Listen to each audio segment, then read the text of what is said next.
केंदुआड़ी gas रिसाव मामला अब पूरी तरह से राजनीतिक रूप लेता जा रहा है। जहरीली गैस रिसाव की घटना के 10 दिन बीत जाने के बाद भी अभी तक गैस रिसाव बंद कराने में विफल रहने पर आजसू पार्टी ने मसाल जुलूस निकाल बीसीसीएल डीजीएमएस प्रबंधन के खिलाफ जमकर नारेबाजी की। आजसू जिलाध्यक्ष और गिरिडीह सांसद प्रतिनिधि ने कहा कि बीसीसीएल और डीजीएमएस गैस रिसाव मामले में अब तक कोई कारगर कदम नहीं उठा रही।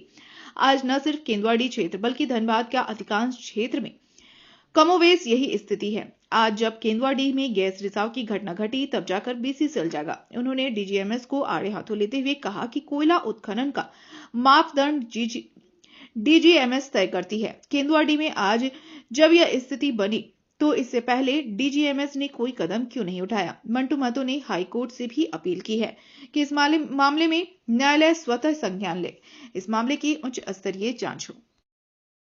इस प्रदूषण धनबाद में जिस तरह से प्रदूषण जो प्रभावित हो रहा है प्रदूषण से, बीसीसीएल, कोल इंडिया और डीजीएमएस के लापरवाही से पूरा कोयलांचल का आधा से ज्यादा आबादी आज डस्ट, वायु प्रदूषण और जहरीली गैस से प्रभावित हो चुका है। और उसी काल के ऊपर में एक बड़ा आबादी धनबाद में आज जी खा रहा है, किसी तरह से अपना भरण पोषण कर रहा है। पिछले दिनों केंदुआ का जो घटना घटा वो 40 साल पूर्व ही वहाँ पे इसका संकेत मिल चुका था बीसीसीएल को, डीजीएमएस को, कि इन क्षेत्रों में जहरीली गैस का रिसाव है, जहरीली गैस है, बन रहा है।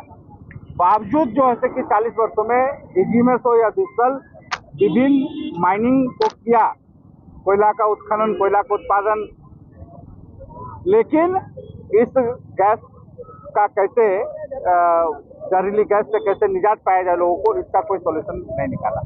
आज जब घटना घट चुकी, लोग मरने लगे, लोग बीमार होने लगे, लोग बीमारी से ग्रसित होने लगे प्रदूषण से, आज प्रशासन का नींद खुला है। केंद्र से लेकर के आज बीसीसीएल या डीजीएमएस का नींद खुला है। इस पूरे घटना का हम लोग पहले तो सबसे पहले उच्च स्तरीय मांग करते कि उच्च स्तरीय जांच हो। भारत सरकार इस घटना का जांच कराए कि आखिर कोयलांचल में इस तरह की घटना का विराम लगाने के लिए प्रदूषण को कैसे रोका जाए, कैसे जहरीली गैसों का रिसाव को रोका जाए और इसका निराकरण कैसे है, कैसे यहाँ से लोगों को विस्थापित किया जाए, कैसे यहाँ के लोगों को पुनर्वास किया जाए, कैसे यहाँ के लोगों को, प्रभावित लोगों को रोजी रोजगार और स्वास्थ्य का सुविधा दिया जाए। ये सरकार जांच करके तुरंत कमेटी बना करके इसका सॉल्यूशन निकाले। और उसके बाद हम इस सत्र में, इस घटना के तुरंत बाद, हम गिरिडीह के लोकप्रिय सांसद को सबसे पहले हम लोग आभार और धन्यवाद देते हैं कि उन्होंने इसको गंभीरता से लिया।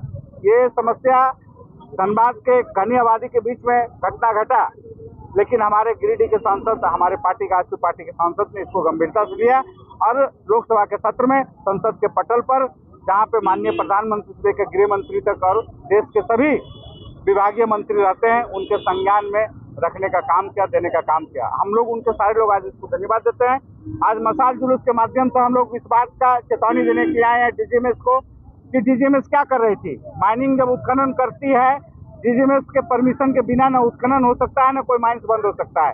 अगर ठीक से बालू का भराई होता, ठीक से पानी का, उसमें अगर पानी और बालू का भराई ठीक से किया जाता उत्खनन के बाद, तो हम समझते हैं कि कोयलेरी क्षेत्र में न भूस्खलन की घटना घटेगी, न इस तरह की गैस बनेगा और न गैस का रिसाव होगा। केंदुआडीह को हट जाने से, राजपूत बस्ती को हट जाने से ही इसका सॉल्यूशन नहीं है। कोयलांचल का आधा से ज्यादा आबादी इस तरह के समस्या से ग्रसित है और झेल रहे हैं, और सीधा गैस और आग का भय दिखा करके भगाया जा रहा है।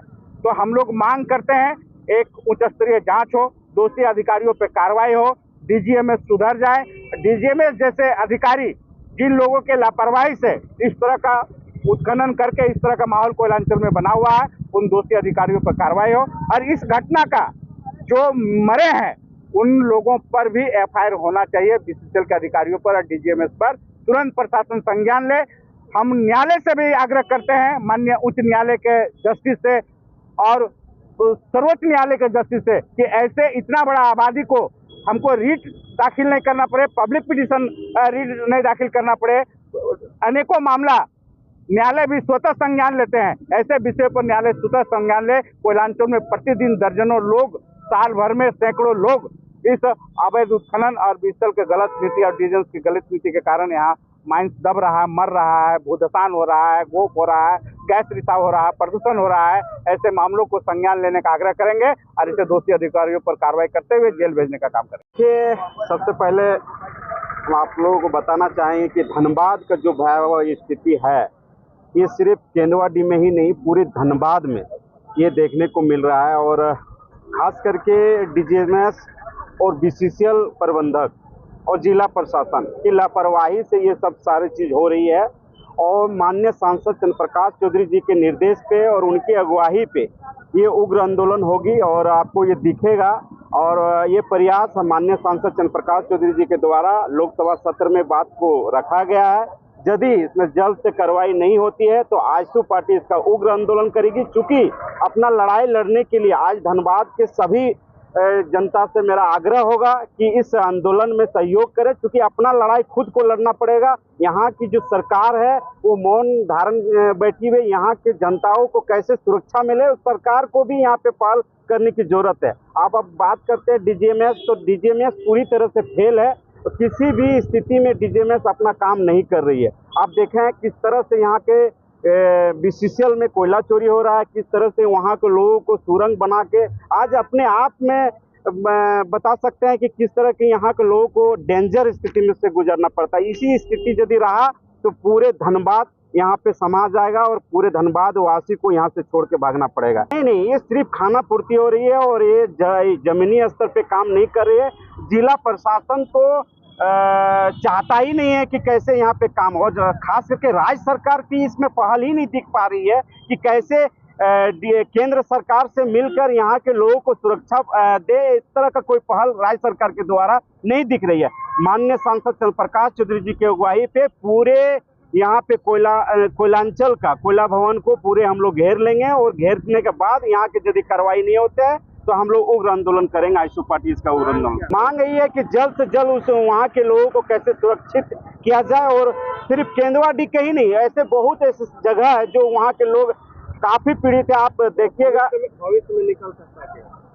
भविष्य में यदि यहाँ के जो सरकार है, यहाँ के प्रबंधक है और डीजीएमएस सारी लोग मिलकर यदि अपने कामों को यदि करते हैं तो यहाँ के लोगों को सुरक्षा मिल पाएगी, नहीं तो अन्यथा सिर्फ खाना पूर्ति होगा।